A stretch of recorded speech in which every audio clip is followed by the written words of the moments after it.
અરે લાડી ભાભી આવી ગયા. ટ્રીન ટ્રીન. શું થયું લાડી ભાભી ત્યાં? અરે કાંઈ નહીં, જરા માથાકૂટ થઈ છે, સાવ નજીવી વાત. પણ મેં તો કહી દીધું છે કે સમજાવીને 4 દિવસમાં મોકલાવી દેશો. મમ્મી આવી ગયા? હા આવી ગયા છે, એ જમવા બેઠા છે. ચાલો તમે પણ જમી લો. ચાલો. જોયું, આવા છે અમારા લાડી ભાભી. ઘરમાં સૌની ચિંતા કરે, પોતાની તો કઈ ચિંતા જ નથી. એ છે એટલે તો ઘર ઘર લાગે છે, ને તો હોટલ જેવું ના લાગે.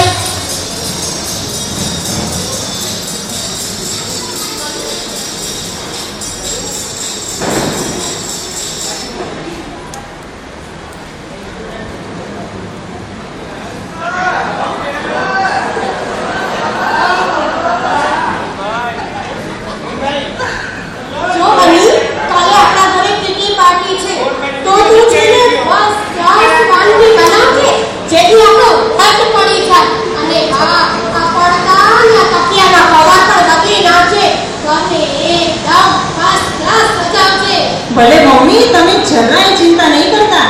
આખરે મારી મમ્મીની ઇજ્જતનો સવાલ છે. વેરી ગુડ બેટા. મમ્મી, તમે ચંદનબેન માટે કાંઈ વિચાર્યું? અરે એમાં ચંદન માટે શું વિચારવાનું હોય? એને સાસરામાં કેટલું દુઃખ છે. અને મારી દીકરી કઈ મને ભારે નથી. અને જો પાણીનો ગ્લાસ લાવજો. હોલ છે હોલ. મોહન હોલ તેરે મોહન. ગલે में खराश. ચંદન માટે મારે શું વિચારવાનું હોય? એને સાસરામાં કેટલું દુઃખ છે. અને જો જયેશકુમાર અલગ ઘર લઈને રહેશે ને તો જ મારી દીકરી પાછી જશે. અને હા, મારી દીકરી કઈ મને ભારે નથી. મમ્મી, આને તો શું કઈ દુઃખ કહેવાય? તમે પણ સાસરે આવ્યા ત્યારે આ બધું કરતા જ હતા ને, અમે પણ કરીએ છીએ. અને મમ્મી, ચંદનબેનના સાસરાવાળા તો બધા કેટલા સારા લાગે છે. ચંદનબેનને દીકરીની જેમ લાગે છે, દીકરીની જેમ. અને ચંદનબેન તો તેમની સામે કેટલું બોલ્યા છે. તેમના સસરાને પણ તેમને માન નથી રાખ્યું. તેમ છતાં આ બધું ભૂલાવીને તેઓ તેને પાછી બોલાવવા માંગે છે. આવા સસરા કોને મળે? અને હા મમ્મી, તો આપણે આખી જિંદગી ચંદનબેનને આપણા ઘરે જ રાખવાના છીએ? અરે જો ચંદન, જો હની, આપણે આ ઘરેલું ચર્ચા પછી કરીશું. મારે તો હમણાં છે ને પીટી પાર્ટીમાં જવાનું છે. મને મોડું થાય છે, હું જાઉં છું. ભલે મમ્મી, પણ આ બાબતમાં જરા વિચારજો, ક્યાંક મોડું ના થઈ જાય. એ લાડી ભાભી, શેઠાણીને પોતાની દીકરીની જિંદગી કરતા પીટી પાર્ટીમાં જવું વધારે જરૂરી લાગે છે.